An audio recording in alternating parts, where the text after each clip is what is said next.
Salve a tutti e bentornati su Italy Rocks, il mio canale YouTube che tratta di tutto ciò che rende l'Italia lo straordinario paese che tutti noi conosciamo e amiamo. Se siete nuovi su questo canale, io sono Giulio Amadei Coles, il vostro Italian Coach.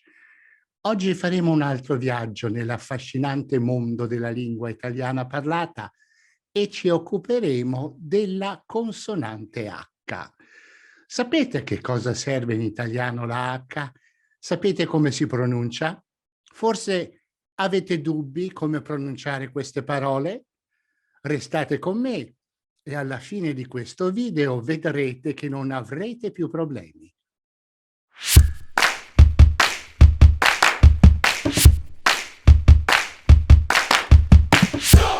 In generale la lettera H nell'italiano parlato è muta, cioè non si pronuncia mai, è come se non ci fosse. In realtà ci sono casi in cui la H ha, come dire, una sua voce. Ne esploreremo solo qualcuno alla fine del video. Mi raccomando, allora restate fino alla fine. Quindi ho detto che in generale la H non si pronuncia mai. Ma allora Giulio, mi potresti chiedere a che serve la H? Dunque, cominciamo col dire che la lettera H è un segno puramente grafico. L'aggiunta della consonante H ad una parola ne modifica l'ortografia, cioè come la parola deve essere scritta, ne modifica la funzione grammaticale e in qualche caso può anche modificarne la pronuncia. Vedremo ora diversi esempi per ciascuno di questi casi. Nel primo esempio, la O congiunzione si trasforma in O, forma verbale. Come vedete, la forma verbale che si ottiene aggiungendo la H prima della vocale O è la prima persona singolare dell'indicativo presente del verbo avere. In questo caso c'è modificazione del ruolo grammaticale da congiunzione a forma verbale e anche modificazione della pronuncia. Infatti la O congiunzione va pronunciata con suono chiuso, come per esempio in giallo o rosso, giorno o sera, Mara o Luca, mentre la forma verbale O va pronunciata con suono aperto, come per esempio in ho sete, ho fame, ho freddo. Quindi è piuttosto facile sentire la differenza e capire quando è congiunzione oppure quando è forma verbale. Se non lo avete già fatto, guardate il mio video sul triangolo vocalico e sui 7 suoni vocalici della lingua italiana parlata. Vi aiuterà. Nel secondo esempio, la preposizione semplice a è trasformata in forma verbale a. Sapreste dirmi grammaticalmente che forma verbale è a? Scrivetelo nei commenti qui sotto. Ora vi faccio sentire la pronuncia della vocale A senza e con la consonante H. A preposizione. Vado a casa, vado a letto, gioco a carte. A forma verbale. Ha sete, ha fame, ha freddo. Osservate che anche qui la H si mette prima della vocale. Come avete sentito, purtroppo non esiste differenza di pronuncia. Vi do un altro esempio. Ascoltate questa frase. Mario ha fame e va a mangiare. La preposizione e la forma verbale hanno esattamente la stessa pronuncia. Ma allora come si fa a distinguere i due casi? Beh, bisogna usare il contesto logico, anche se oggettivamente a volte non è facile. Vediamo adesso un terzo esempio di questo ruolo della consonante H. Mettiamo davanti al sostantivo, cioè al nome anno, la consonante H e otteniamo la forma verbale anno. Avete sentito che la pronuncia senza e con la H è esattamente la stessa? Vi ripeto la pronuncia. Anno, sostantivo come in l'anno scorso, e anno, forma verbale, come in hanno mangiato. La pronuncia della parola senza e con la H è identica, quindi ancora una volta per distinguerle bisogna usare il contesto logico. Ho voluto farvi questo esempio per darvi un consiglio. Nell'italiano parlato è fondamentale pronunciare bene le doppie consonanti. Nel caso della pronuncia della parola anno, con o senza H, fate sentire benissimo la doppia consonante N.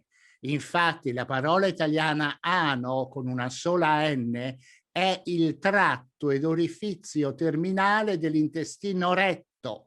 Capirete bene come la cattiva pronuncia della doppia N possa essere a dir poco o imbarazzante o ridicola.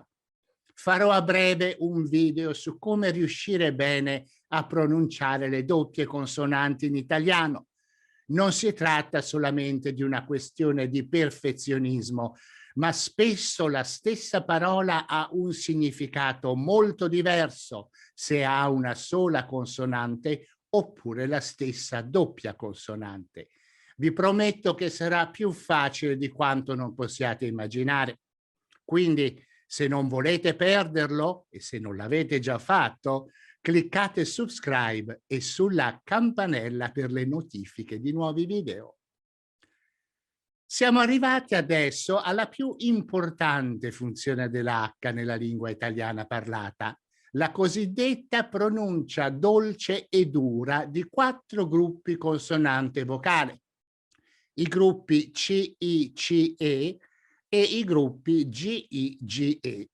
Questi digrammi devono essere pronunciati con quello che in italiano si chiama suono dolce. Quindi vanno pronunciati C, CE, G, GE. Se però mettiamo la H prima della vocale I o prima della vocale E, CHI, CHE e GHI, GHE, questi trigrammi adesso si pronunciano con suono duro. La pronuncia allora diventa chi, che, ghi, ghe. Vediamo adesso degli esempi in cui la presenza della consonante H non solo cambia la pronuncia, ma anche il significato della parola. Vediamo. Scema, suono dolce. Schema, suono duro. C, suono dolce. Chi, suono duro. Cina, suono dolce. China, suono duro. Giaccio, suono dolce. Ghiaccio, suono duro. Giro, suono dolce. Ghiro, suono duro. Giotto, suono dolce. Ghiotto, suono duro. Getto, suono dolce. Ghetto, suono duro. E ora un piccolo esercizio facile facile per voi. Come si deve pronunciare la parola che vedete sullo schermo? Sì, proprio così, bravissimi, bruschetta, perché il gruppo CHE ha suono duro. Se volete, potete pensare alla pronuncia di questo suono come se fosse una K. All'inizio del video vi ho detto che la H non si pronuncia mai. Beh, in effetti ci sono casi in cui questa lettera si pronuncia. È il caso delle interiezioni che servono ad esprimere emozioni tipo gioia, dolore, sorpresa, oppure per formulare un saluto, un ordine, un richiamo. In verità non è una vera e propria pronuncia, ma è una sorta di H aspirata alla tedesca, o meglio, forse una specie di soffio. Vediamone 3. Ah, come per esempio in ah, sei tu. Oh, come per esempio in "Oh Maria, che brutta figura abbiamo fatto oggi". Come per esempio in no, questo non si fa Carletto". In ogni caso, ricordate che l'aspirazione o il soffio è facoltativo, cioè potete mettercelo oppure no. Una cosa importante che riguarda le interiezioni: notate come in tutti questi casi la consonante H stia dopo la vocale, quindi non c'è possibilità di confusione. Ho però per voi un consiglio: quando vedete la H prima o dopo una vocale, non pronunciatela mai, non aspiratela, non soffiatela, fate come se non ci fosse. Ricordatevi però i casi di pronuncia chiusa aperta oppure dolce dura. Bene, è tutto per questo video. Se il video vi è piaciuto, allora pollicione su e cliccate subscribe e la campanella per le notifiche di nuovi video. E ricordatevi sempre, it's my job to make your Italian sound terrific. Ciao, a presto.